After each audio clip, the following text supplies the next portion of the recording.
días a todos. Gracias por venir, por el interés que mostréis por estos temas que se van a discutir aquí a lo largo del día. China es el tema central y, como bien dice la hoja en donde aparece el programa que todos conocéis, economía, poder y futuro. Yo me voy a centrar en ese tema y también en el otro, redimensionamiento de China, que en el fondo me voy a centrar en cuál es la posición que ocupa China en el mundo. Y diréis, jo, este tío es de Bilbao.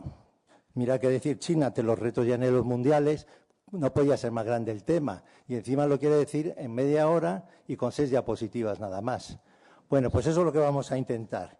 Pero mucho más que eso, porque para eso somos de Bilbao, para ir mucho más que allí. Porque de lo que se trataba realmente es, al final de esta jornada y de este día, es saber qué hay ahí para vosotros. Y en esta presentación también el fin último es saber qué puede haber de ese mundo que viene y cómo me va a afectar a mí como persona, a mi familia, a mi trabajo, mi modo de vida, mi modo de pensar. O sea que fijaos que vamos a ir a un tema grande. En primer lugar, voy a agradecer a Felipe y a Raúl el que me hayan invitado a estas jornadas, terceras jornadas, workshop, generalmente en inglés, más que conferences. Y les doy las gracias por invitarme y por organizarlas, conseguir la sala, convencer a la gente de la universidad para que hagamos este evento. La exposición China ante los retos y anhelos mundiales, pues tiene por un lado que no se va a debatir tanto el éxito del dragón. Yo no me voy a centrar en el éxito o no éxito del dragón, sino ese país que es 1 de cada 5 habitantes del mundo, un quinto de la economía, sí, más o menos, llegando al quinto de la economía mundial y con unas perspectivas de crecimiento importante. ¿Cómo va a ser eso? Eso es lo que es el tema. Primero vamos a hablar de la descripción del auge de China, muy ligeramente, su integración en la economía mundial, luego el marco geopolítico en el que nos encontramos, con un país tan grande como China, 1.350 millones de habitantes, unos ricos, otros pobres, la costa industrializada, el centro más vacío, y cómo en el mundo se acumulan las riquezas y se distribuyen a nivel planetario. Y los asuntos, por otro lado, que afectan a la humanidad, como son medio ambiente o la pobreza, etcétera. Por último, haremos una reflexión sobre esos retos y aspiraciones de toda la población mundial, 7.000 millones de habitantes o algo más, y camino de aumentar en 1.600 millones en menos de 35 años. Para 2050 la población habrá subido 1.900 millones de personas, los mismos que existían en el año 1900. Por tanto, nos vamos a encontrar en esta encrucijada en el siglo XXI en donde estamos, en donde prevemos un crecimiento demográfico enorme y ese crecimiento demográfico no se va a producir en China, sino se va a producir en otras regiones del mundo. Sé que los de la fila de atrás van a tener difícil el poder leer las diapositivas, así que yo iré leyendo las líneas de lo que estoy haciendo, a pesar de que a uno le recomiendan como orador que utilice un font 24 como mínimo para que se vea en la sala. Yo me fui a la parte de atrás y sé que es difícil leer. Lo primero que voy a hacer es hablar un poquito de China y del Partido Comunista. El Partido Comunista chino, que es el eje central y vamos a decir, la estructura de lo que va a hacer China en el futuro, pues es un partido muy antiguo y además partido único, ya sea que nos recuerda esto, y también en Cuba o también en Corea del Norte. Partido único es algo que generalmente en el mundo diríamos no, no. Y otra cosa que diríamos no, es un partido que resulta que son los que eligen al presidente y a partir de ahí se estructura el Politburo, el Comité Central, etcétera. Y esos son solamente el 6%, y ese 6% de los que tienen derecho a voto. En eso se parece un poco al siglo XIX. Sabéis que la República Popular China nace con Mao en 1949 y que lleva 70 años funcionando y ha dado lugar a que hubiera 5 líderes. Por eso es que ellos llaman generaciones. La primera, la de Mao Zedong, del 49, el timonel de la patria, el fundador, del 49 hasta mediados de los 70. Después Deng Xiaoping, después viene Jiang Zemin, Hu Jintao y hasta el actual Xi Jinping, que entró en el poder en el año 2012. La segunda línea que dice China en el mundo, lo que viene a decir es que China es, a nivel industrial y a nivel económico, muy importante en tanto en cuanto es la fábrica del mundo. Produce el 25% del producto mundial y lo exporta a toda una serie de naciones. Entre ellos, vamos a decir que si hay 200 naciones, en 120 países China es el primer socio mundial. Pero, como decíamos, es una economía dual, en donde tenemos una parte interior agrícola pobre y luego una parte costera importante. Y, aparte de eso, hay otras distribuciones socioeconómicas que podríamos ver, como la importancia que tiene el ejército, aparte de la economía a nivel mundial y la política. Pero miremos un poco más hacia adelante, hacia el futuro del Imperio Celeste a medio plazo. Ahí nos encontramos que el entorno actual, 2016 y de cara al 2020, que es cuando termina este periodo de Xi Jinping, este periodo no es un periodo tan grande de crecimiento, sino más bien de un crecimiento más moderado y que empieza a dar señales de cansancio del modelo, un poco como pasaba en la primera presentación que se hizo en Rusia. Hay un cansancio del modelo porque ha habido un sobredimensionamiento de muchas industrias en China que ahora quieren regular y por eso están tan fuertes las discusiones sobre comercio internacional, los tratados internacionales, tanto con Estados Unidos como otra serie de tratados internacionales alrededor del Atlántico Norte y del Pacífico. ¿Qué ocurre en China en este momento? Pues que la población se ha basado en una política de hijo único.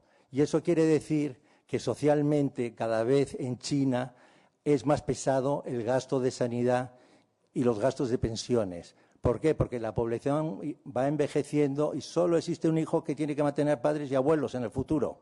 Por tanto, ahí tienen un gran problema que van a tener que lidiar con ellos. Y junto a este problema están las 4 famosas burbujas, que son chinas, pero que son de todos también. La inmobiliaria, la financiera, la bursátil, la de inversiones. Todos estos problemas que están tensionando todo lo que ha ido ocurriendo a partir de la crisis 2007 están ahí presentes. Y, por tanto, habrá pies de barro otra vez aquí como hubo en Rusia a nivel político, aquí ya lo iremos viendo poco a poco. Por tanto, hemos visto un poco cómo es el contexto nacional en el momento actual, 2016, volátil e incierto. Y no se esperan, sin embargo, unos grandes acontecimientos, ni grandes demostraciones, y bueno, manifestaciones, se dice en español, ¿no? Grandes manifestaciones, ni revoluciones.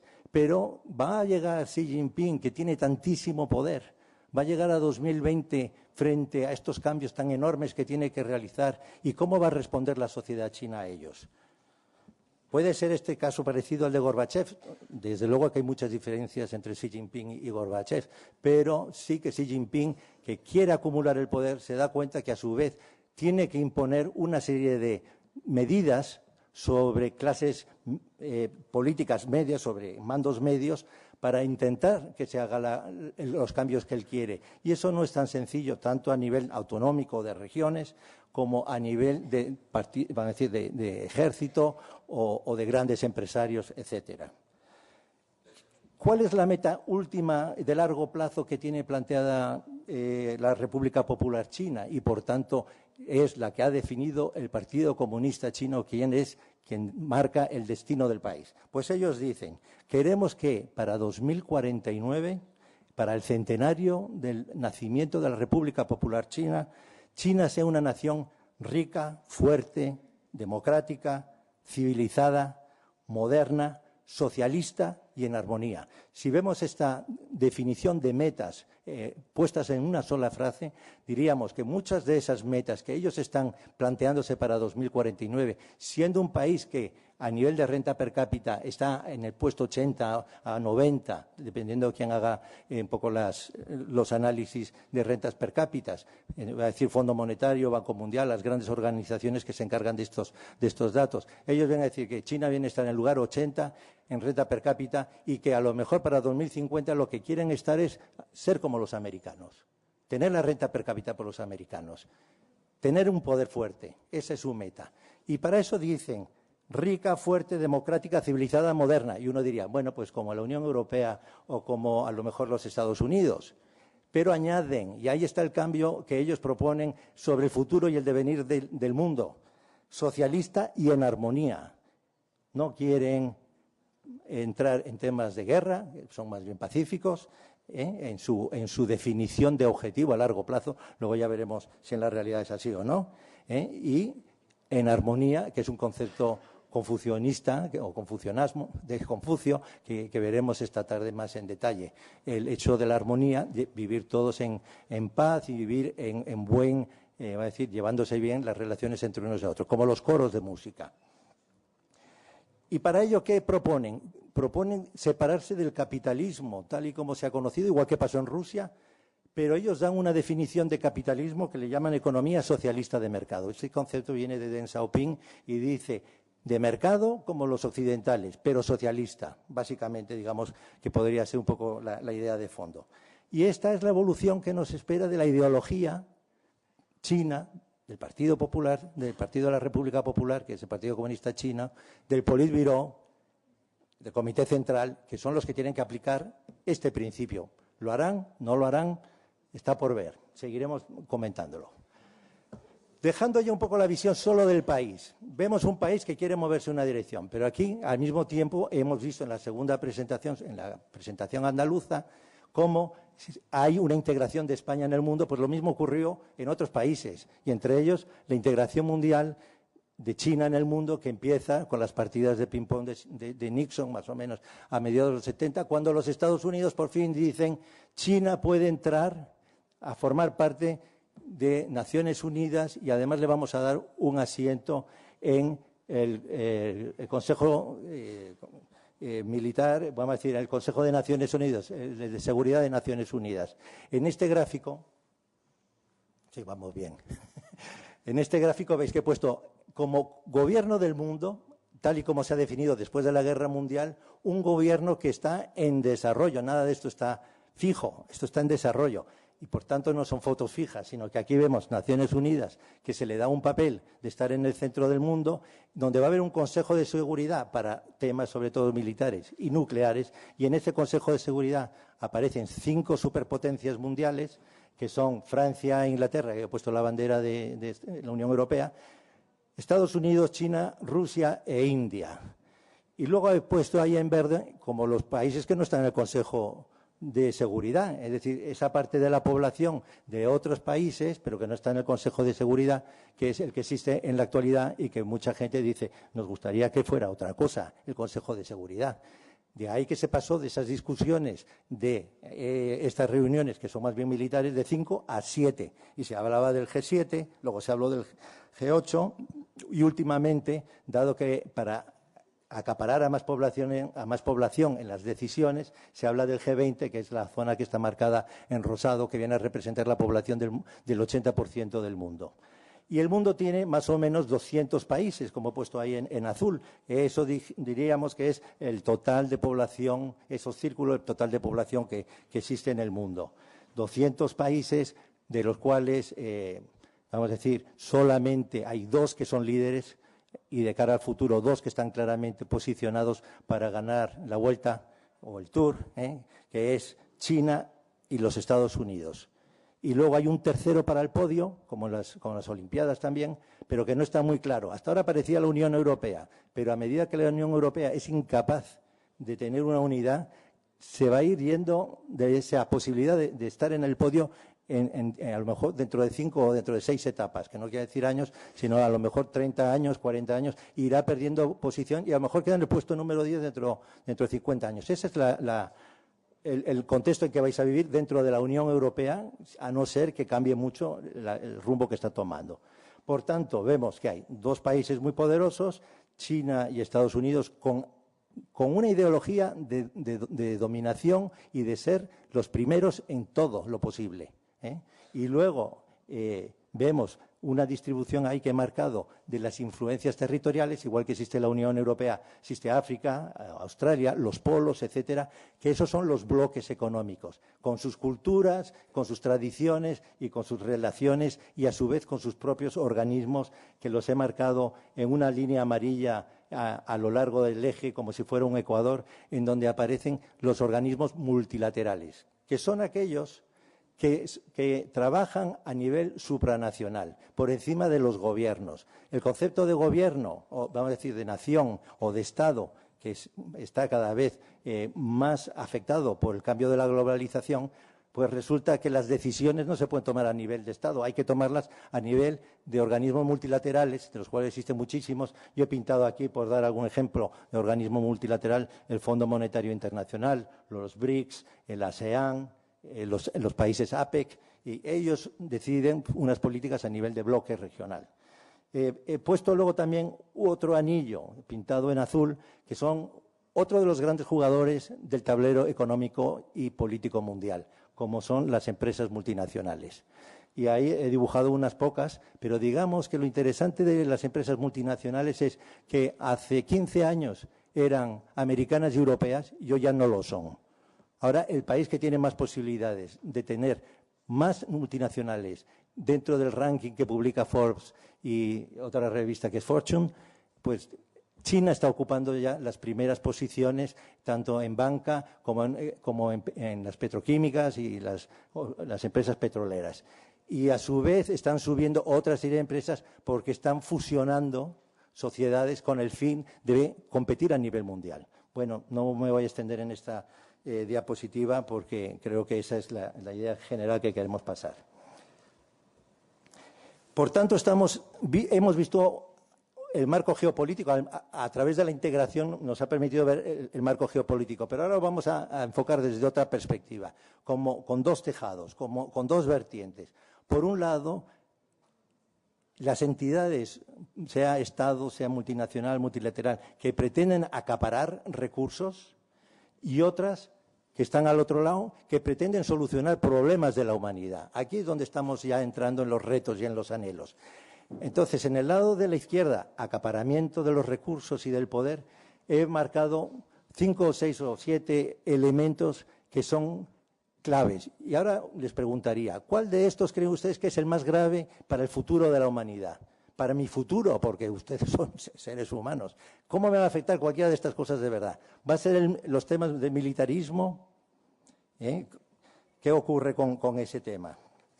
Pues bueno, entre estos temas de la izquierda que llamamos duros, resulta que nos gastamos en armamento a nivel mundial 1.700 millones, gastos militares. 1.700.000 millones de dólares anuales. 1.700.000 millones de dólares anuales. Entre ellos, para mantener 700 bases norteamericanas y tener un inventario de unas 12.000 cabezas nucleares. Eso, más o menos, información que da el SIPRI en Estocolmo y que es más o menos pública, pero sabemos que los gastos militares carecen de transparencia. Pero este hecho, por ejemplo, en la campaña electoral de los Estados Unidos, Donald Trump dijo, este es el problema número 1. ¿Qué dijo Hillary Clinton que era el problema número 1? Ya lo llegaremos a ver luego. El tema de las fronteras, que parece que está asociado con el tema de los militares, pues yo diría que es más complicado que eso. El planeta se va fragmentando en fronteras o en muros, como tenemos el muro en Marruecos o el muro en Israel, o los que queremos levantar nosotros, europeos, frente a la inmigración que viene de Siria, etc. Esos serían, como decir, muros a nivel internacional. Pero también dentro de los países a veces hay muros. Regiones que se ponen su propio muro frente al resto del país, o muros a nivel individual, el muro de las personas por género, por ejemplo, o por raza, etcétera. Son muros que existen, ¿no? Y que ahí están y que pesan en el futuro de la humanidad por lo que traen de conflictos, que son también, como hemos dicho, pueden ser por países, pueden ser de grandes naciones, pero generalmente pues ocurre que las guerras se montan desde el final de la Segunda Guerra Mundial por lo que llaman proxies, es decir, que se peleen otros más pequeños que nosotros grandes les suministramos armas, ¿no? O puede ser hasta a nivel tribal, como fue la guerra de Tutsis y de Hutus en África, ¿no? Entonces los conflictos pueden ser de mucho. Detrás de estos conflictos y también de los problemas monetarios y financieros que estamos padeciendo desde el año 29, el 73, el 79, el 2007, crisis financiera una tras otra, detrás de eso, ¿qué es lo que se encuentra? Pues una avaricia y una codicia de una serie de personas que son los que mueven realmente muchos de estos conflictos para beneficio personal. Y hay otros problemas de recursos naturales que son fundamentales en muchos países, porque los recursos naturales no están distribuidos por el mundo por igual. Hay algunos países que concentran un recurso, llámese el cobre, como Chile, hay otro que tiene platino, otro país que tiene mucho carbón, etcétera, ¿no? Y entonces, pues hay países que en vez de intentar negociar la compraventa de esos recursos naturales, lo que intentan es acapararlos, hacerse con ellos, bien mediante una guerra, bien privatizando. Y en este caso se puede, por ejemplo, privatizar los pozos de petróleo o el agua o las minas, ¿no? Entonces, es un tema importante, que además de tema de acaparamiento es un problema también de medio ambiente, de contaminación. Por ejemplo, el tema del agua, en China se considera que hay 600 millones de personas que están utilizando agua contaminada a diario. Los planes quinquenales intentan paliar esto, pero claro, son programas que tendrían que reforzarse mucho más y yo creo que lo harán porque tanto la contaminación del agua como, por ejemplo, la acústica, la aérea en ciudades como Pekín o ciudades industriales en China, pues resulta que es un problema que se lleva por delante muchas vidas y genera muchas protestas. Y en estos temas aquí el conocimiento científico es lo que ha venido a reemplazar los recursos naturales prácticamente en los últimos 15 años. Ha habido una mayor concentración de inversiones y de interés por lo que es la sociedad del conocimiento, o las famosas TICs, ¿no? Las sociedades de información y comunicación, y como hemos visto la llegada de los teléfonos móviles, el Internet, etcétera, que es una herramienta fundamental a nivel geopolítica. Por último, la globalización parece irreversible y además inevitable, y eso no quiere decir que vaya a ser aceptada, todo lo contrario. Hay ganadores y perdedores en la globalización y muchos países están en contra del tipo de modelo que se sigue en la globalización.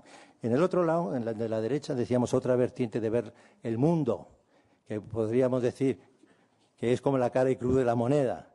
Está otra serie de problemas que son más bien de tipo humanitario y medioambiental, como por ejemplo el tema de los alimentos. El tema de los alimentos no es solamente que hubiera para comer, es cómo afecta todo esto a las políticas agrícolas, al comercio de productos agrícolas, a la desertificación de la tierra, a los problemas del mar, sobre explotación pesquera, los temas de los bosques, etcétera, ¿no? Los alimentos está todo relacionado con el medio ambiente y también con el siguiente punto, que es el de la pobreza, en donde quizá hoy en el mundo haya menos pobres que hace 20 años, pero sigue habiendo gente bastante pobre, unos 5.500 millones de personas en las clasificaciones de países, pobres, menos pobres. Hay 5.500 millones de personas que realmente, duramente mantienen su existencia, y de estos 5.500 hay 800 millones que pasan hambre, más o menos a la altura de la historia en que estamos viviendo. Eso da lugar a la emigración, que puede ser como los 4 caballos del apocalipsis: emigración que es por el hambre, emigración que es por la enfermedad, por la guerra, por la muerte. Eso lo hemos visto un poquito en Europa, pero en otros continentes pues los movimientos de masas son muy importantes. Y además a esto le favorecen los medios de comunicación, el que puedan ver en televisión o en cine, imágenes del mundo occidental y dice: yo quisiera ir allí, y juego la vida porque la vida que estoy viviendo está al borde de la muerte. Los siguientes temas, respecto a las minorías, derechos humanos. Estos dos temas, yo les recomiendo que miren en Internet los derechos humanos, lo que es la Carta de las Naciones, cuando se fundan las naciones y deciden hacer un poco un avance sobre lo que fueron las declaraciones de la Revolución Francesa, de igualdad, libertad, fraternidad. Una puesta al día, aunque con otro cariz y con otra ideología, son los derechos humanos, que es la carta que tiene Naciones Unidas publicada y que se viene a decir a qué tiene uno derecho como ser humano: a la libertad de movimiento, la libertad de expresión, la libertad de reunión, y así, etcétera, etcétera. Puede tener derecho a un trabajo, a una casa. En cuanto a medio ambiente, pues ahora quizá no es el tema más crucial, excepto cuando se habla de cambio climático, pero la contaminación es un tema muy, muy serio. De los 4 elementos básicos que vienen ya del pensamiento clásico griego: agua, tierra, aire y fuego, y llamando fuego lo que es la energía, la transformación de la energía del fuego para producir, por ejemplo, energía para el transporte o para el calor en el hogar, etcétera. Todo lo que eso supone y cómo está, por ejemplo, relacionado con la deforestación, sobre todo en países menos desarrollados. Y eso también afecta a la biodiversidad. Se van perdiendo las especies. No hacemos más que leer cómo se van desapareciendo especies y cómo se intenta recuperar o que se mantenga, pero parece que lo que queremos es crear al final un zoológico, no tener realmente bien pensado unos espacios para que no desaparezcan especies que son todas de gran belleza y de gran valor a nivel humano nuestro. El cambio climático, eso sí que lo estamos escuchando muchísimo, y este es el problema que considera Hillary Clinton es el problema número 1 del mundo. Yo les pregunto, ¿cuál creen ustedes que es el problema número 1? Estoy seguro que cada uno tiene uno distinto y estarán relacionados con esta lista, seguramente. Hay quien piensa pues que bueno, el cambio climático es cierto o no es cierto, es dudoso, pero lo que sí parece evidente es que el nivel del mar está aumentando y muchísimos millones de seres humanos viven en los litorales de los océanos y por tanto corren riesgo de perder pues lo que es su patrimonio y tener que desplazarse con lo que esto supone de problemático cuando existen países con tantas fronteras. Por último, el crecimiento sostenible, el desarrollo sostenible, mejor dicho, porque crecimiento es crecer, pero desarrollarse es otra cosa. Uno puede crecer, pero no desarrollarse humanamente, por ejemplo. Pues lo mismo pasa con los países. Pueden crecer, producir más, pero no quiere decir que se desarrollen para sus fines como nación. Entonces, hemos visto más o menos cuáles son los problemas, los retos que existen y quizá ahora lo único que voy a entrar un poquito en esta diapositiva es mirar, por ejemplo, cuáles son los de China, porque China es un país que, como decía antes, representa 1/5 del mundo, pero a su vez tiene unos problemas específicos como país económicamente dual, rico y pobre. El primero podría ser la demografía. China, en vez de crecer en estos 1.900 millones de seres humanos que vamos a añadir a la población mundial en 35 años, pues China resulta que no, que lo que tiene es el problema inverso, no crece mucho y por tanto el problema suyo es el del envejecimiento de la población, el problema de las pensiones, de la sanidad, de cuando se hayan hecho mayores y tengan que afrontar esa realidad habiendo tenido un hijo único. Pues no sé de qué año es, Felipe, la política de hijo único.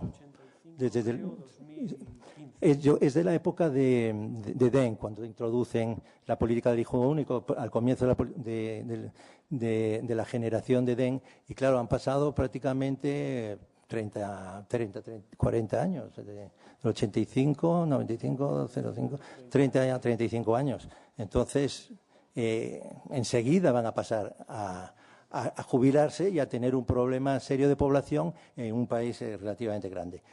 Tema clave que yo he considerado como un reto para China, la educación, porque los que tengan ahora 20 años, en 2050 tendrán 50 y serán los líderes. Y eso son 3 generaciones, tal y como está la política actualmente, porque, claro, puede cambiar la política, pero actualmente cada 10 años suelen cambiar de presidente y de jefe del ejército, etcétera. Son ahora del 2012 al 2022.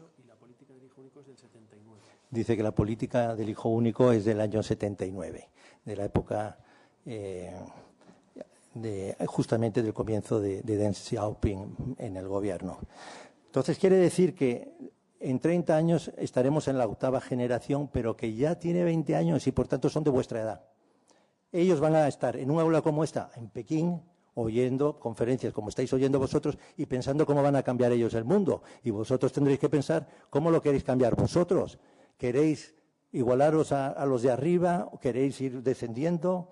¿Cómo os va a afectar y qué vais a hacer cada uno para que este país evolucione en la dirección del conjunto de todos, ¿no? Por lo tanto, el tema de la educación es clave.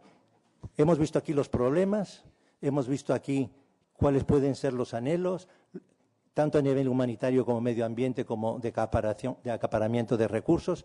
¿Qué respuesta os están dando en la educación frente a estos problemas? Porque desde el punto de vista economía, desde el punto de vista de la economía, la definición de economía es el manejo de recursos escasos, el mejor manejo posible de recursos escasos. Y todos los que estamos aquí, todos tenemos recursos escasos, limitados, y tenemos que elegir. Así nos han hecho de mortales. Bueno, y entre estas elecciones, una de las claves fundamentales de los últimos 30 años es el tema de la sostenibilidad. El modelo de crecimiento, y aquí hablo de crecimiento de los países, se basa en un crecimiento económico que no tiene en cuenta la sostenibilidad. Y no sé si se explica bastante y suficientemente en las universidades que el modelo que se utiliza en el capitalismo actual nos lleva, y también en el chino, porque es un modelo capitalista en el fondo, a pesar de que se llamen comunistas, es crecer para dar trabajo, pero al mismo tiempo con unos recursos escasos en el planeta. Y se plantea el problema de la sostenibilidad. ¿Seremos capaces de seguir manteniendo una sociedad y que esto sea sostenible de padres a hijos, a nietos y a bisnietos, y que puedan tener y puedan disfrutar de la biodiversidad y de los recursos naturales, puedan utilizarlos porque sean renovables en la mayor parte de las posibilidades? Y por último, un gran tema sobre China en cuanto a retos y aspiraciones mundiales es el tema de la apertura política. ¿Va a seguir gobernando el Partido Comunista Chino cuando vosotros tengáis 40 años, 50 años? ¿Qué será China en ese momento? China es una sociedad culta, compleja, porque son 1.400 millones.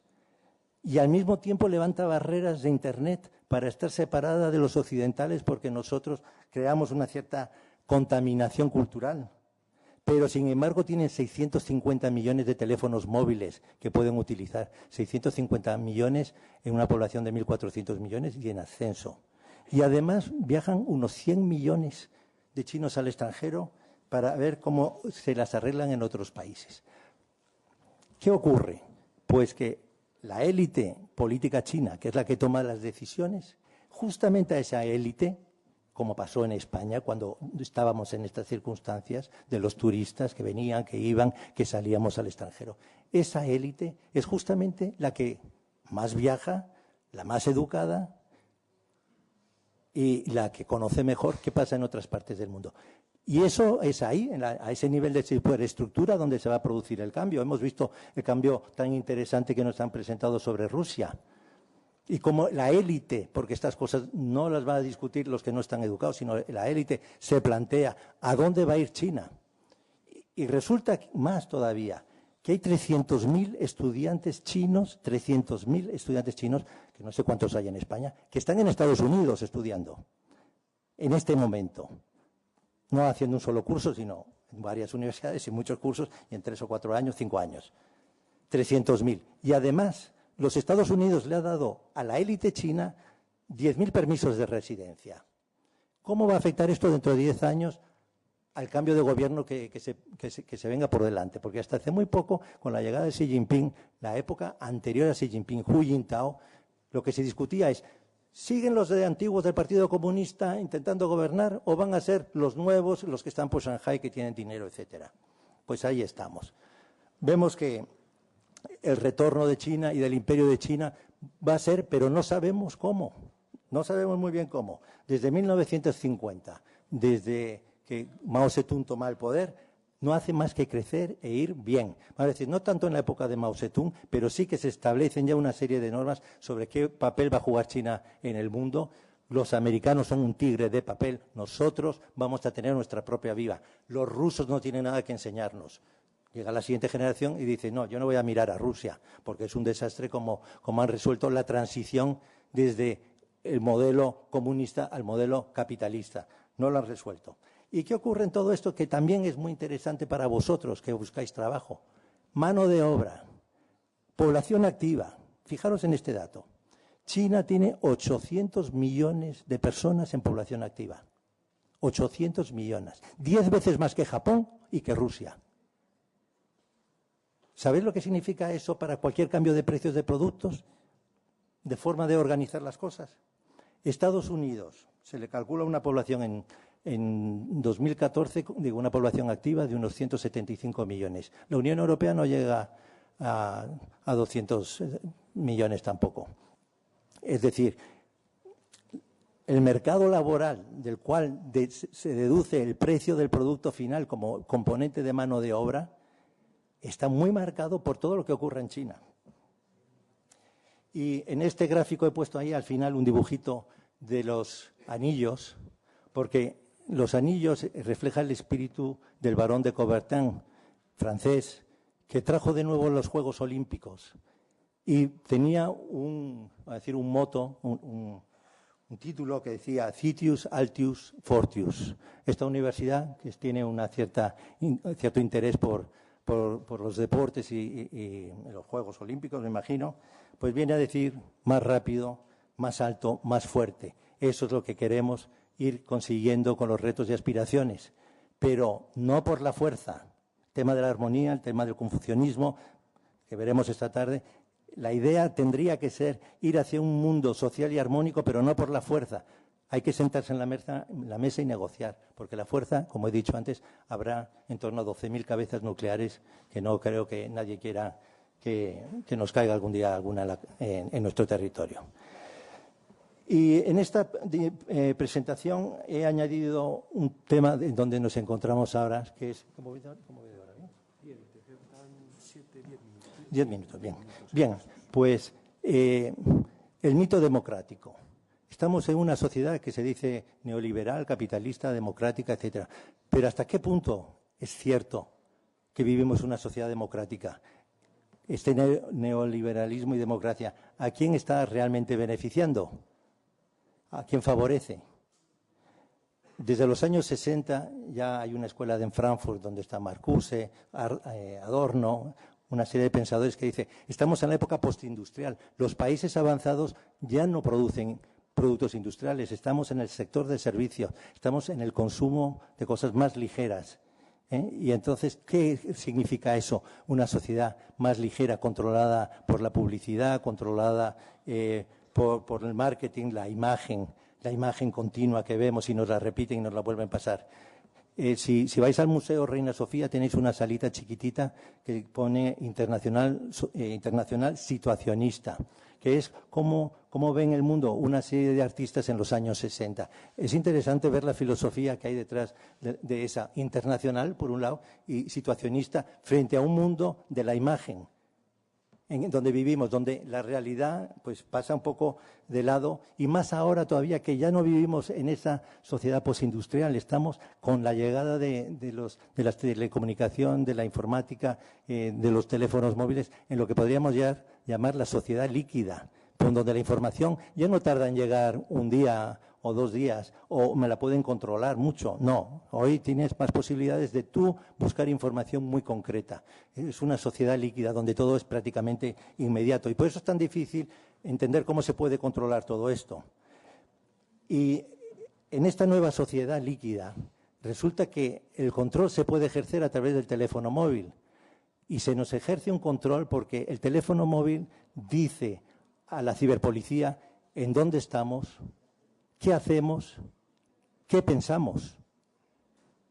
Y habéis oído todos hablar del National Security Agency en los Estados Unidos, la Agencia Nacional de Seguridad, que coge 5.000 millones de datos al día para tener una base de metadatos, un cubo muy grande, en donde si alguien sale por algún motivo, se meten en el cubo y sacan la información. De tal forma que de un individuo pueden sacar 300 páginas y este es el informe de este individuo y conocen todo lo que usamos con tarjeta, etcétera. No os estoy contando nada nuevo, pero sí que es un elemento de nuestra sociedad actual. Bueno, y en el tema de militar voy a hacer una referencia nada más al caso de China, porque en la parte litoral sur de China, está el mar meridional de China, pero también en los mares de arriba, el mar amarillo. En estos mares resulta que es importante mantener el tránsito, que estén abiertos. Hay unos tratados internacionales firmados de Naciones Unidas para que pasen los barcos y puedan llevar los productos de importación y exportación, que son suministros esenciales para la subsistencia de las naciones y que hay que tenerlos abiertos. Que vienen desde el estrecho de Malaca o desde el mar Índico, pasa por el sur de India, estrecho de Malaca, y suben Singapur hacia Hong Kong, Shanghai, Pekín.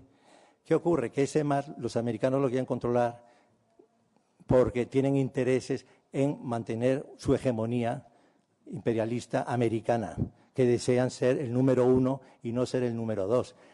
Los cambios de hegemonía imperial suelen traer guerras. Basta recordar la guerra del 14.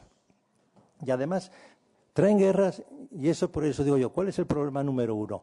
Generalmente es muy difícil identificarlo, pero hay un libro que se ha escrito sobre cómo intentar saber qué va a pasar, que se llama Cisne Negro, ¿no? Black Swan. El cisne negro es el intentar saber cuál es el hecho que es muy poco probable que ocurra, o sea, hay un componente de improbabilidad y hay un componente de que eso que va a ocurrir, aparte de ser improbable, es inesperado.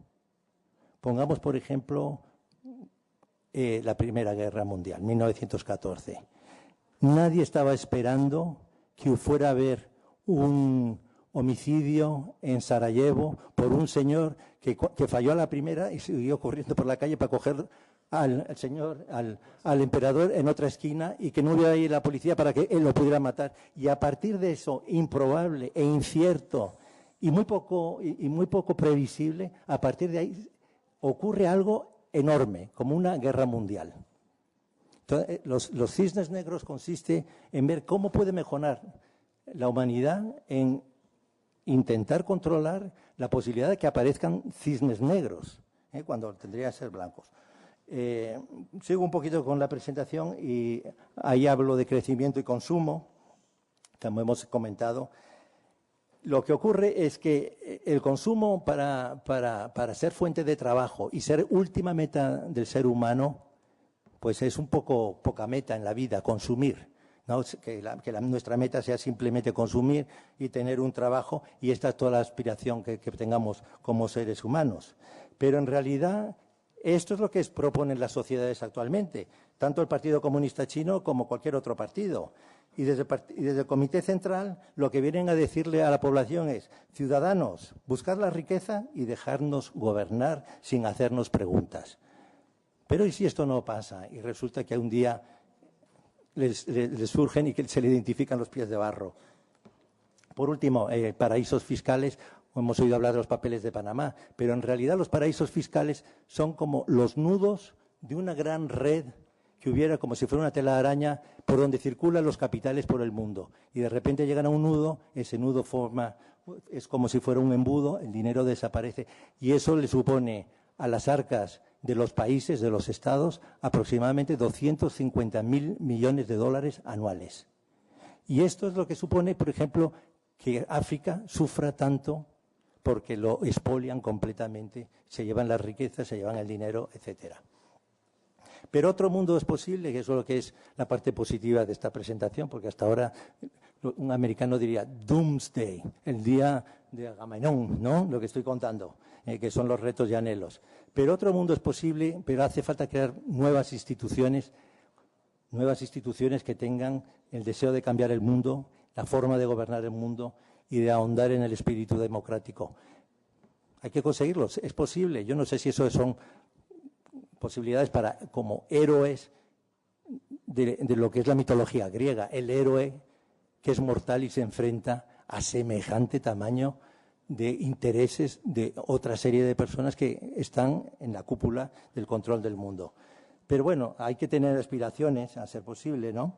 Y quizá una de las aspiraciones que plantea China interesante es alejarse del modelo capitalista, eso es lo que ellos proponen, y buscar unas metas socialistas, buscar unas metas pacíficas hacia el centenario de su fundación, que es lo contrario de lo que están haciendo. No es una nación que esté aspirando a llevar se decía en los años 60 a la clase trabajadora al paraíso o a la clase media al paraíso. Realmente no están intentando hacer eso, sino que estamos viendo esas burbujas inmobiliarias, bursátiles, y hemos estado comentando, y muy centrados en el crecimiento del 3%, que si las hacemos a 70 años vemos que supone a lo mejor cuadruplicar la producción mundial y no sabemos muy bien a dónde nos llevaría eso.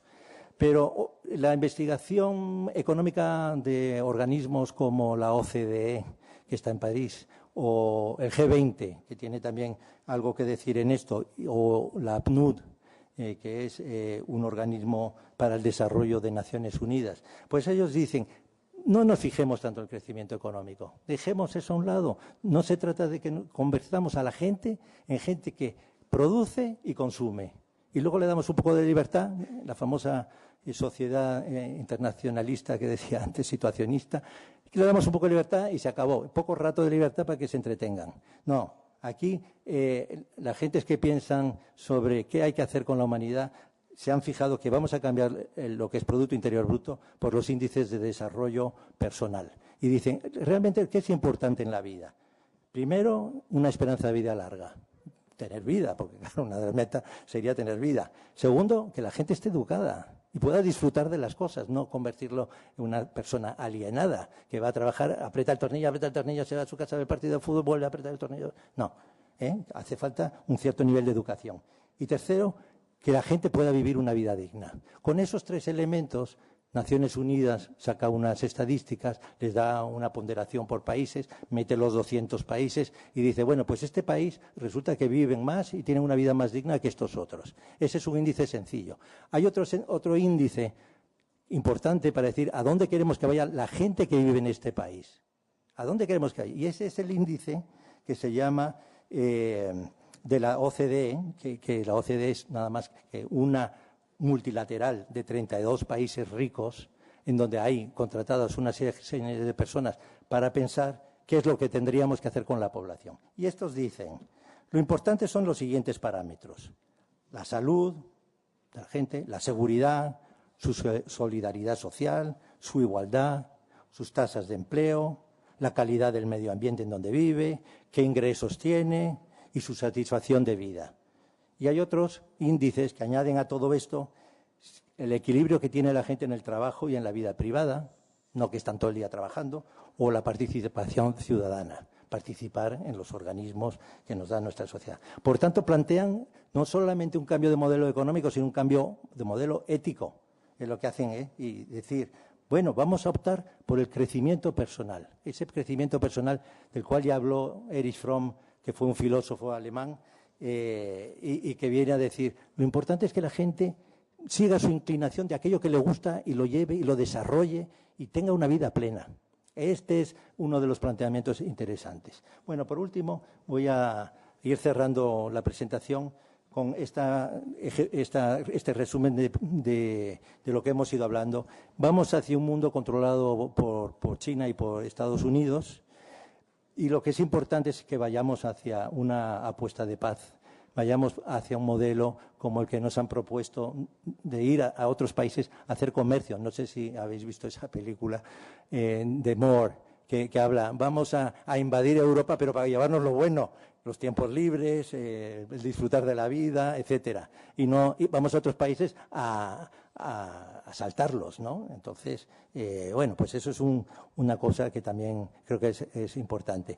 Y el mundo no puede ser perfecto, nunca va a ser más perfecto, pero lo que sí cabe es que a partir de hoy todos podamos hacerlo más mejorable, ¿no? Y que el cambio empieza por nosotros mismos. Estoy dándole la vuelta al tema y llegando al final, aunque somos nosotros mismos la pieza última de ese cambio. Y son nuestros valores los que tenemos que ir desarrollando. Que ya los hemos leído en Confucio o en Sócrates, conócete a ti mismo. Hemos ido conociendo que hay algo que nosotros tendríamos que hacer por nosotros mismos, no ser un simple receptor y un simple consumista. Y lo que viene a decir también esta conferencia es que hay un cierto riesgo de caer en el absolutismo.